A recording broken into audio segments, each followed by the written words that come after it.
What's good, YouTube? Man, do I have a build for you. Y'all remember last year, right? When you had all these guys in the one court, these 6'9" power forwards, hop stepping, getting the slash and take off, get big bodies, and it's gonna be the same way this year. So if you don't want to get completely bodied by these people, you gotta, you know the saying, that if you can't beat them, then join them, of course. So I mean, last year I was a center. I was doing hook shots, but hook shots, they're just so predictable now, and my guy couldn't do fades, so I'm throwing hook shots up, getting fucking 90% contested. They ain't dropping for shit. I know that. I'm trying to hop step with my 7'3" center, and it ain't gonna happen. But like, I still want to play the one-on-one court and win almost every single game. And I don't have the most time in my life, as you can see by my uploads.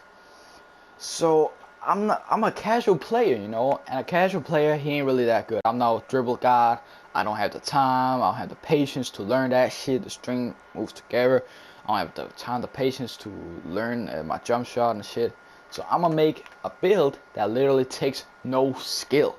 You're new to the game, make this build, okay? You only thing you need is a little bit of IQ, how to defend and when to use the right moves. I mean, the moves are pretty much Euro steps, cradles, and for the most part hop steps, or you just driving baseline. But I have the perfect build that can play defense, get contact dunks over and over again, that can just hook shot fucking point guards, and he's pretty tall. He's 6'9", this build. So which the pie chart you're gonna go for is the red and blue. It is that 1, 2, 3, 4, 5. Number 5 pie chart, right? Alright, bet. So strength, it don't matter for shit, alright? And even if it does matter, it doesn't. It's only a little bit. People who say strength matters, no, it just doesn't. It matters for back downs and blow bys, but when you're until you finish your trying to do your hop steps, you're not gonna need blow bys, cause people will play you in the paint, and that's where you're gonna take them. They will not play you up. Alright, so back downs, of course, you can't do shit. So we're going to go for which one did I go for? I went for this one. It has the most agility and the most vertical and the least strength, right? But we don't need strength. We don't need it to defend the senders backing us down. We don't need none of that. The only thing we need to defend the senders is moving truck on the Golden Hall of Fame. And this is where this build comes handy. Alright. Max out close shot, driving layup, driving dunk, standing dunk, and hook shot just enough to get 24 finishing badges. Now, you're going to max out your ball handle, your post moves, and pass accuracy just to get enough to get 9 playmaking badges. Alright. To your defense, up, boom, boom, max everything out except the steal. Now, here's where your opinion comes into play. You could max this out so you get 23 defensive badges, but you really don't need that. You have more badges than you really need already, so you could max this out so you get 13 playmaking badges. But if you're doing like me and using this for a 1v1 court, you really don't need that. You only need 9 playmaking, maybe 12 if you want dream shake, but I'm not gonna be doing dream shakes, only if I'm stuck. And if you're stuck, you picked up the dribble, you can't do a dream shake. So you could also boom max this out so you get another finishing badge, which is what I'm going to do, because then I can get something like cross key score on gold or acrobat, some of those slight badges that don't really matter that much, but are still good to have. I'm gonna go build, because this build right here is gonna be skinny as fuck. 6'9", do not go 6'10". Your speed, vertical will go down, you'll be slow as fuck, you'll be a center that can dunk, but you're gonna get blocked anyways. 6'9", just a perfect height, alright? You can't get bodied by the centers, and you can still just, even though you're contested, even though a point guard is right in front of you, hands up, you're not going to be contested, because you've done your hop steps, and you're 6'9". you're fucking 5 inches taller than him, maybe, probably even more. So that's what we're going for. Lowest weight, okay? Your speed is so crucial. People do not know why fucking centers, right? Fucking my last build on 2K20 was a center. He has a 37 speed. I'm trying to do hop steps. I have fancy footwork on Hall of Fame. This shit is slow as fuck. Alright? It goes a little bit faster when I do it out of the triple threat. Where I do like that quick first step, hey, and then a hop step, alright? But still slow as fuck.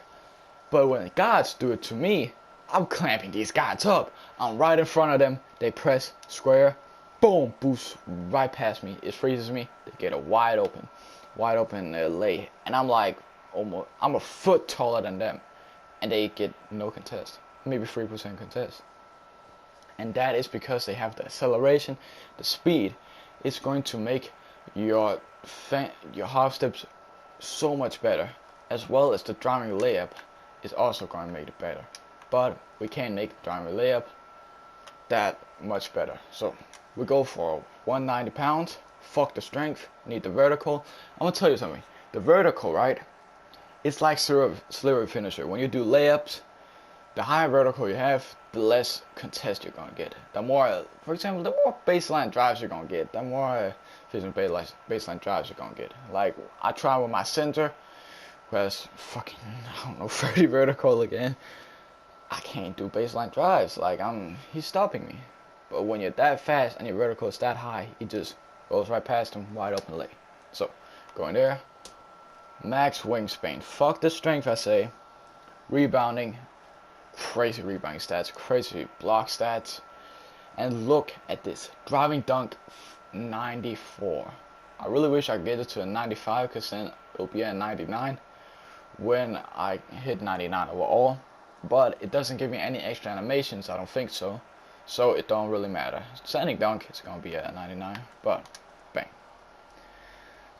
This is the build, okay? We're gonna go slashing takeoff, of course. But let me just show you the stats, alright? Look at this. Interior defense is at a 70. Alright? It ain't bad. But this is the most important part. You can be a big man. You can body these guards up. But they can steal the ball from you so easily when you post up. Or just in general. Or they can get a bump animation and you have to shoot. You lose the ball, right?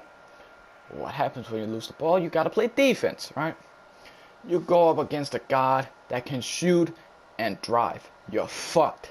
Cause you know why? Cause your lateral quickness is trash. Even though if you're there with your hands up, you're closing out to him, right? It's not gonna get a contest. I know he's gonna be wide open, or he's gonna be 3% contested. And that is because your perimeter defense is low. Okay?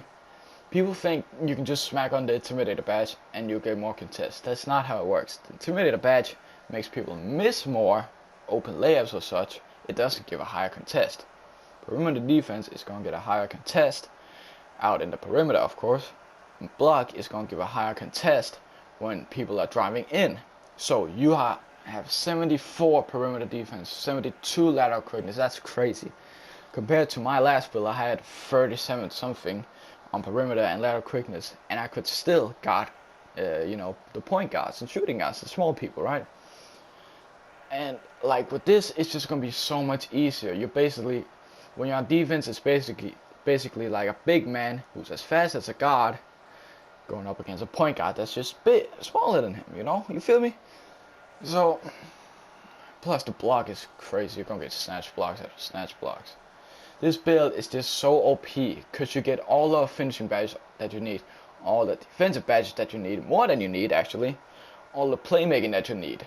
It's just a complete build. All these people who chooses the pure blue finishing pie chart, right? They don't have defense. They can't play defense. They're fucked on defense. But this build isn't. It can do it all except for shooting. It's such a OP build, and it's going to take no skill, okay? And when you're playing against fucking people that are really good and you want to win consistently, you want to wrap up fast, you need a build that doesn't take any skill that you can win consistently on. So this is the build I'm going to make. I wanna be legend when as you can see, we've made a glass cleaning finisher way better than the interior finisher. You know, I want to get to legend before everyone else, cause then I can just VIP people off the court, which is like it's just pisses me off when I do it. No, people do it to me. So see now you have okay. Let me break it down to you. What I do when I go to my badges, I put everything I need on bronze first. Right? Boom, we need that. People say slurry finisher doesn't help. It only helps baseline drives and all that shit. It actually also helps contact dunks. It did last game. I don't know about this, but I mean, apparently it does last game. So we of course need fancy footwear, Hall of Fame, contact dunk, Hall of Fame. Now, everything else, all of these are important, right? And these are the less important. So you have 3 gold badges that are important. These, right? These 2 most important things. Alright. The reason why I don't equip consistent finisher is because personally for me it doesn't make any difference. My layups are late all the time. It doesn't matter, cause if they're late and I'm 3% contested, it's still gonna make in. Okay, doesn't make any difference for me. I don't know if it will the next game, but personally for me it doesn't make any difference. Now I will go acrobat here, cross key finisher here. That is what I will go for. Now depending on how the game will play out, maybe slurry finisher is patched, maybe the baseline drives are patched, so maybe you need more slurry finisher to get more baselines. I don't really know, but this is what I'm going to rock with, because these acrobat layups, it does all crazy shit, right? And it gets you open. You're going to be 3% cover. My mans, you do a behind the back layup, he can't contest that. Hands up, it doesn't matter. It's like with the baseline drives, you have hands up, you still don't get a contest. But with acrobat on, you're gonna make those shots, okay? So now playmaking, the only thing you need, post spin technician, go bang, bang, plug over, bang. Now the thing, like I'm using my build for the 1v1 court, so that's why I don't put on Dreamshake or any of these Pass Fake Maestro or Needle Threader, all this shit. I'm using this purely for 1v1 court. I'll probably make another build for 2s and 3s and all that shit, but right now for the start of the year I'll play 1 versus 1 court, because I know this build, we don't know the meta yet, but I know hop steps aren't patched, contact dunks aren't patched, so this build will work regardless of what the meta is. I've tested it in beta, so now here we go. See you. Alright, put the things you need on bronze, bang bang and bang. That's all you need for the 1v1 core. Alright, you need clamps gold, intimidator gold, moving chart Hall of Fame because you're that weak, post move lockdown gold, pogo stick. If you jump a lot, just put it on Hall of Fame. If you don't, just put it on gold. Pogo stick is patched, so I would put it on gold regardless. Now, put this in Hall of Fame. I'm gonna tell you why I put rim protector on Hall of Fame. My build, right, is going to body people, but it's harder to body people that have a high block rating and has rim protector. The more defense you have, the higher it is to body people and all that shit. It makes sense, right? Like in real life, you go up against a good defender, it's harder to blow past him, it's harder to score on him. If you play against a weak defender, like a bad defender, it's easier to score on him. This build right here it's an interior finisher that has defense, that can defend its own build, that can defend every single build. Moving truck, you cannot back me down. Post move lockdown, you cannot post spin me if I read you well enough, okay? You know, sometimes even though, if you don't have this badge on, right, even though you read the post player right, and he's going to post spin right, you go right, he's still going to go past you. He's still going to get that stupid animation. That's why you need this badge at least on gold. So let's go to shooting. bang volume shooter. We're not going to take shots like that, okay?